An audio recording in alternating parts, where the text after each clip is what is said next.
Hello and welcome to another day in paradise. So I am going to talk a little bit today about the situation in Gambia and the rebuttal from the politicians of the country with regards to automatic citizenship for ADOS, African descent of ADOS. But first, I'm going to ask you to please like, subscribe, share, and click the bell notification.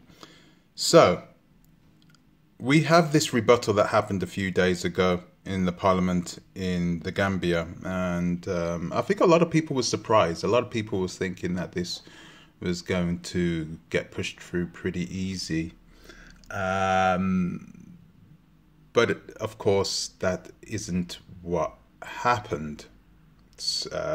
Many of the politicians in the Gambia didn't want this and wanted it to remain that people of African descent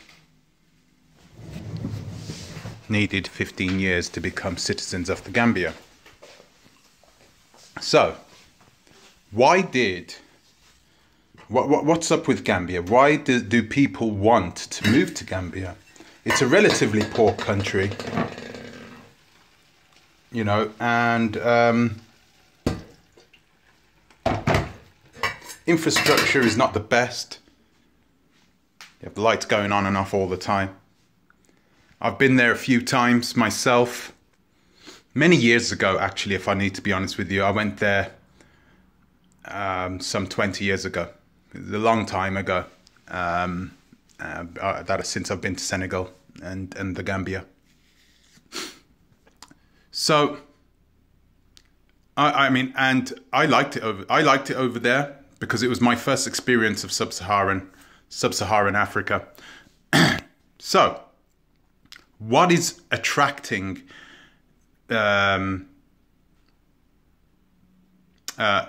the former slaves back to Gambia? Well, I'll tell you why a lot of people are attracted to the place. Okay, so for one, it's quite raw.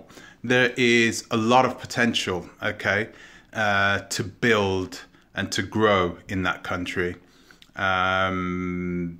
because it's largely been untouched. I remember when I was there was only one traffic light, and one of the tour guides used to say, you know, had a little running joke where he would say, "Oh yeah, if you lose somebody, tell them to meet you at the traffic lights, because there's only one traffic light in the whole of the country." So that's what it was like back when I was there. So there's a lot of work, but the thing is that it's easy to get that work done, you know, especially with these descendants of slaves coming back. And being able to sort of use their know-how, their knowledge of construction and everything else, because I think there was a lot of brain drain from the Gambia, because you had, you know, that's generally the way it goes. Most of the intellectuals were the ones that went to good schools. I mean, they leave. They go to the UK, they go to the Europe, mainly Europe. They don't really go to the United States of America. Another reason why it's because of its connections with Europe. The Gambia has really pushed itself as a tourism destination in Europe. So there is a good international airport that serves most of Europe. It's crazy actually to have this tiny country, and you can pretty much fly there direct from the UK all year round. It doesn't have its own national airline, but it doesn't need one, because there are a lot of companies that serve the tourist industry there, and they fly all the year round, because obviously there is sun there during the winter time. So even during the winter time, a lot of people go there. Even during the summertime, it's seasonal all the year through. So That's another thing that's attracting people. Another thing that attracts people there is because it's a small country, you're able to initiate change rather quickly. You know, it's rather easy to initiate change and to make change in your lifetime. You can do that, and so that's why a lot of people wanted to go there, because they're able to get there themselves, give themselves a good quality of life, because you could get yourself a house over there. And I mean a house. I'm talking 200 square meters on a plot of 1,000 square meters. Yeah, and I'm not exaggerating. You can get yourself a house that big for 300 euros a month, which is just unbelievable. It's crazy what you can get over there for the money. So, and you've always got a beach nearby. Okay, there isn't much of a beach, but there is a beach nearby, large sort of in terms of the country. So Gambia is on the western tip of the African continent, and so you know, good surf, great weather, cheap living, beautiful, incredible people. If you've never been to the Gambia before, I beg you, go. Because for me, it's all about the people, right? It's all about the people. So I beg you, go. If you haven't been, you must go, because the people are everything there. So that's another big reason why why it's attracted to many people. There is a lot of foreign investment that has gone inside the Gambia, a lot of foreign investment, and it has its problems, of course, with sex tourism, and you've got the Chinese, you got the usual suspects who go there, doing everything in their power to grab whatever they can. So it does have its problems, but it's a good country for descendants of slaves, because they're able to initiate change themselves and whilst living a good quality of life. So why did this fall through? There are many reasons, actually. I'm going to give you the main one, which most people haven't been speaking about, but the main one is the people in power, they don't want change. They don't want change. They don't need change. Excuse me. They don't need change. They are happy with the way things are. They are happy with being in Parliament, being able to make money whilst keeping control of power, sending their kids to school. Most of those kids go to school a couple of 100 kilometers away from here in Geneva. Why not? You know, send them to a private school, so the circle of nepotism goes back round. They come back, they get themselves a nice little cushy job in an embassy somewhere. Nice and easy does it. And then after that, they get themselves a proper position of power inside Parliament. Boom. They all think this way. So the last thing they want, right, are large groups of pro-black, pro-African people who do not like foreign investment, who also in the future may want power, sophisticated people like Art Cathy, only joking, sophisticated people, well-educated people who have grown up in democratic societies, right? Democratic societies. They don't want people like this flooding into the Gambia. Okay? It's all about self-preservation, really. That's the biggest one. Self-preservation. It's about them wanting to preserve not just their own future, but the future of their children and their children's children. This is the way it goes. It's easy for them to do this. You understand? It's easy for them to live their lives like this. So this was always going to be a problem for, God bless her soul, the Blaxit movement to overcome. Change is difficult. It's always difficult. There were a lot of things that were going on behind the scenes. A lot of power mongers from different countries. Of course, there are many countries that don't want the Gambia to get the upper hand as well. So they'll be happy to see this decision. There are many countries that don't want a place which is going to start taking in an influx of highly intelligent, woke people who are extremely loyal to this country. They will be extremely loyal to this country. So yeah, that's another reason. A lot of things going on behind the scenes. You got a lot of foreign powers as well. I'm guessing America would have had some part to play in it, because they always do. They would have had some part to say. They would have had some say in it. The colonial powers, the United Kingdom, they would have had some say in it. I can't imagine they would try and scupper it, if I need to be honest with you. But you got to remember, the United Kingdom and the United States of America, they have dual citizenship. And I think the Gambia also has dual citizenship.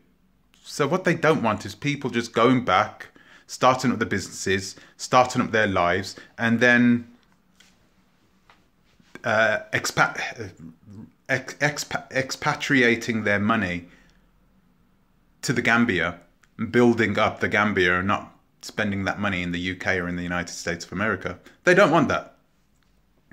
Okay? So So there we have it. We have a situation where we have people, good people like the Blaxit movement, doing everything in their power, essentially just to give diasporans a way out, right? A way out of the United States of America, a way out of Europe, and a place where they can go back to, where they can call home and be happy. Not just a place where, oh, okay, then the police are not shooting us here. You know, the United States of America is anathema. You know, it's not happening everywhere else. I never had to bring up my children and speak to them about how they should act when a police officer approaches them. I never had to have that conversation with my son. The police don't even carry guns in the UK. He's not in danger. Okay?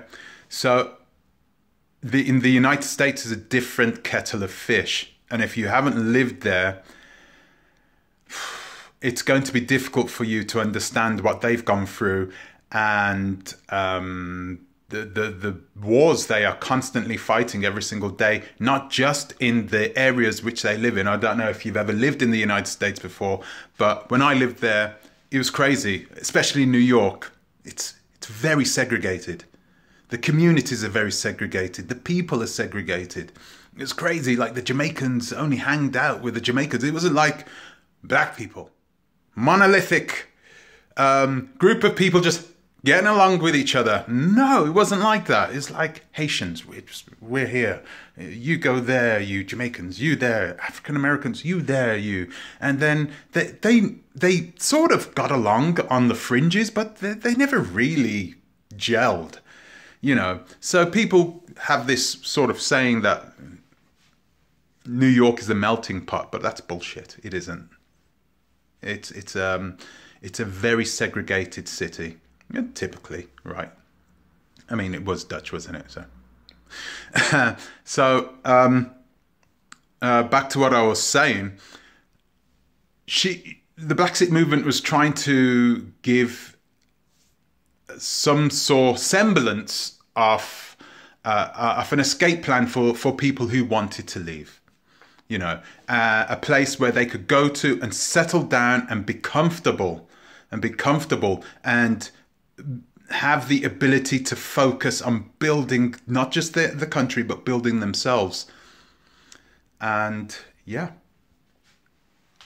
these politicians, they thought about themselves. All the excuses they're going to give about this 15 years is, it is. Just don't listen to it. Those are the main reasons. The main reasons is it's all about power. It's all about keeping power. It's all about keeping the status quo. Then they are happy with the status quo. Okay? So, yeah. Where do we go from here? What would I do? Gambia is one of 54 countries on the African continent. Just one. Okay? It's a good one, but it's just one. And there are more countries which people have just been ignoring. Places like Liberia and Sierra Leone. Yeah, I'm telling you this now. Okay, the infrastructure may not be as good, but it's more raw. And you've got more chance of making a success in these places because there isn't as many people there from the West, okay? And so you've got more chance of actually doing something, of making some form of change. And it's these countries are being largely ignored. And I cannot understand why. I don't. There are people saying, "Oh well, they're francophone countries, some of them," and oh yeah, it's dangerous. There is political instability, you know, all this sort of jargon. Okay, there's political instability in a lot of places, you know. I mean, Switzerland now, 1,500 kilometers this way, there's a war going on, right? 1,500 kilometers from where I am standing right now, there is a war going on. In the Ukraine. Okay, so there is always going to be instability somewhere in your area. So I don't believe that's the case. I think that much like the Gambia, countries like Sierra Leone and these places, they are also being influenced by people with money. I don't know if you know, you could Google this if you want actually and look at it on YouTube, but there are many plantations going on in Sierra Leone at this moment, and Liberia. Massive plantations, because Liberia and Sierra Leone, they sit on an axis on an axis which is perfect, absolutely perfect to grow things like palm oil.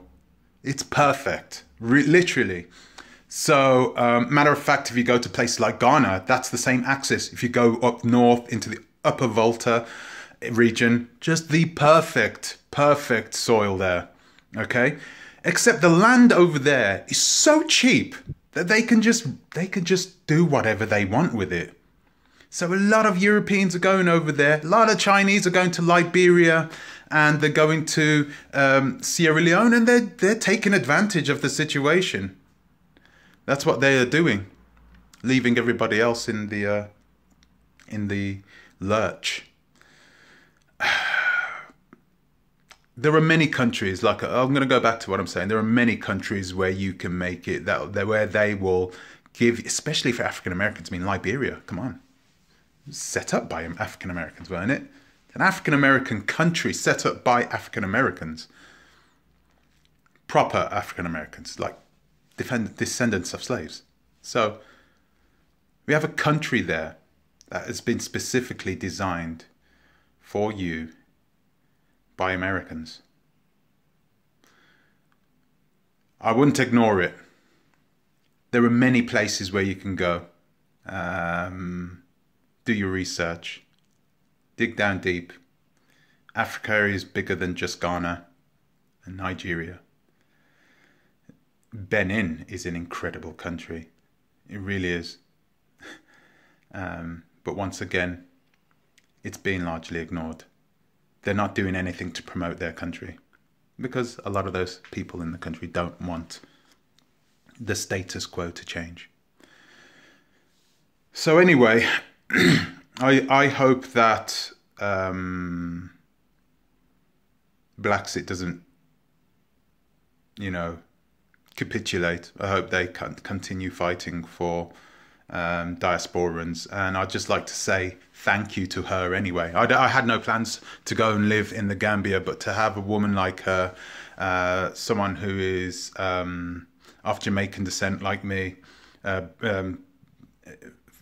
born and raised in the UK like me, going over there and making change, doing her best to make change. She's done an incredible job, and she has all my support and blessings. So anyway, I'm sorry about this. I'm half naked. I've just got back to the gym, come back from the gym. The house is a mess. I'm going to get to cleaning it up. So guys, thank you for listening. I just wanted to get this off my chest anyway. So thanks for listening, and I'll speak to you in the next one. Ta-ra a bit.